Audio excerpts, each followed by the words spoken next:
আসসালামু আলাইকুম প্রিয় দর্শক, আশা করি আল্লাহর রহমতে সবাই সহি সালামতে ভালো আছেন। আমি আজকে বানাবো খুব মজার এবং অত্যন্ত স্বাদের একটা রেসিপি, তা হলো গরুর মাংসের কালিয়া। এই রেসিপিটা বানানো খুবই সহজ, একেবারে সম্পূর্ণ মশলা মেখে শুধু চুলায় বসিয়ে দিবেন আর মজাদার এই রেসিপিটা খুব শর্টকাটে বানিয়ে নেবেন। তাহলে চলুন রেসিপিটা শুরু করি।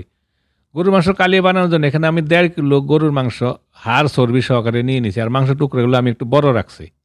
আর এখানে 1.5 টেবিল চামচ নিলাম রসুন ছেঁচা, 1.5 টেবিল চামচ আদা বাটা, আর আধা চা চামচ গোলমরিচের গুঁড়া, 1 চা চামচ দিলাম ধনিয়া গুঁড়া, 1 চা চামচ জিরা গুঁড়া, 1 টেবিল চামচ লাল মরিচের গুঁড়া, আর 1 চা চামচ হলুদের গুঁড়া। এবার আমি মশলাগুলো মাংসতে দিয়ে দিব। আর আমি অ্যাড করব কিছুটা গরম মশলা। তারপর এখানে নিয়ে নিলাম ছোট 4-5টা তেজপাতা, 3 টুকরো দারুচিনি, 6টা ছোট এলাচ আর 7-8টা লং। আর দিয়ে দিলাম আধা কাপ পেঁয়াজ বাটা আর আধা কাপ পেঁয়াজ বেরেস্তা। পেঁয়াজগুলো আমি আগে বেরেস্তা করে রাখছি, এটার ভিডিওটা দেখাই না, তাহলে ভিডিওটা লম্বা হয়ে যায়। আর দিয়ে দিলাম এখন স্বাদ মতো কিছুটা লবণ, আমি লবণটা প্রয়োজন হলে পরে আবার অ্যাড করবো। আর দিয়ে দিলাম আধা কাপ সয়াবিন তেল। আমি বেশি তেল দেবো না, যেহেতু মাংসতে চর্বি আছে।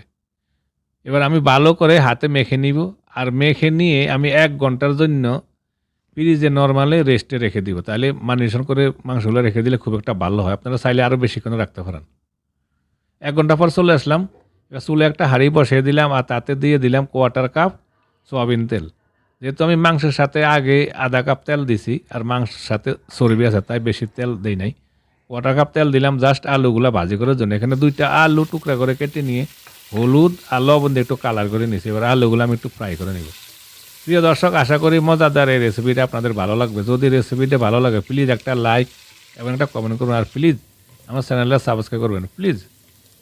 এবার আলুগুলা ফ্রাই করা হয়ে গেছে, আমি একটু কালার করে আলু ফ্রাই করে নিয়ে নিছি। এবার আমি আলুগুলা উঠিয়ে নিব।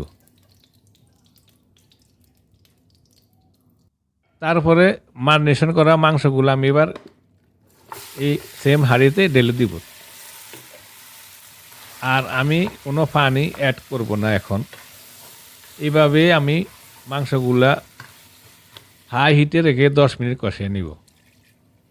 মাংসের বলটা ধুয়ে সামান্য কিছুটা মশলা লাগা আছিল, ধুয়ে সামান্য একটু পানি দিছি। এবার একটু নাড়াচাড়া দিয়ে দিলাম, আর ঢাকনা দিয়ে হাই হিটে 10 মিনিট আমি মাংসগুলা কষিয়ে নিয়ে নিলাম। এর মাঝে অফ ক্যামেরা আমি একবার নাড়া দিয়ে দিছি, আমি আবার একটু নাড়া দিয়ে দিব।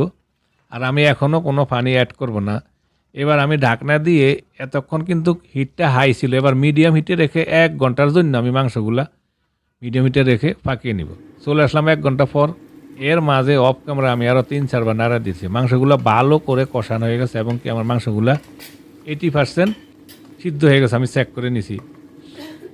এবার আমি দিয়ে দিলাম ফ্রাই করা আলুগুলো দিয়ে দিলাম। যেহেতু মাংস আমার হয়ে গেছে, এবার আলু দেওয়া যাবে। আর কিছুটা পানি দিলাম, আমি বেশি পানি দেই নাই, আমি একটু মাখা মাখা করে ভুনা করব। আর আপনারা চাইলে এখানে ঝোল রাখতে পারেন একটু বেশি করে, আপনারা অভিরুচি প্রয়োজন অনুযায়ী। এবার আমি ঢাকনা দিয়ে আরও 15 মিনিটের জন্য মিডিয়াম হিটে মাংস আর আলু যাতে নরম হয় 15 মিনিট আরও পাকিয়ে নিলাম। চলে আসলাম আরও 15 মিনিট পর, আমার হয়ে গেছে মজাদার গরুর মাংসের কালিয়া।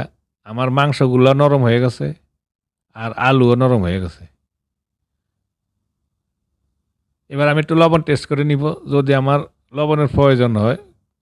আমি কিছুটা লবণ দিয়ে দিলাম, আমার একটু লবণের প্রয়োজন হয়েছে, কিছুটা লবণ কম হয়েছে, আমি আগে একটু লবণ কমে দিয়েছিলাম। প্রয়োজন হলে পরে আবার অ্যাড করা যায়। এবার দিয়ে দিলাম 2 টেবিল চামচের মতো গোলাপ জল। গোলাপ জলটা দিলে ভালো একটা গ্রান আসে। আর 1 চা চামচ দিলাম সাদা চিনি। এবার একটু নাড়া দিয়ে আমি আবার ঢাকনা দিয়ে 5 মিনিট একটু চুলাতে রান্না করে নিব।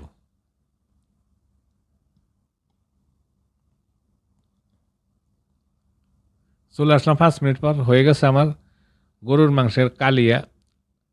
খুবই মজাদার রেসিপিটা, আপনারা রুটি, পরোটা অথবা ভাতের সাথে খাইতে পারেন, এবং বানানো খুবই সহজ। একেবারে সম্পূর্ণ মশলাগুলো মেখে শুধু চুলায় বসিয়ে দিবেন, আর শর্টকাটে রেসিপিটা হয়ে যাবে। প্রিয় দর্শক, যদি রেসিপিটা পছন্দ হয় প্লিজ একটা লাইক এবং একটা কমেন্ট করবেন, আর প্লিজ আমার চ্যানেলটা সাবস্ক্রাইব করবেন। সবাই ভালো থাকুন, সুস্থ থাকুন। আবার দেখা হবে ইনশাল্লাহ অন্য কোনো সময় অন্য কোনো রেসিপিতে। আল্লাহ হাফেজ।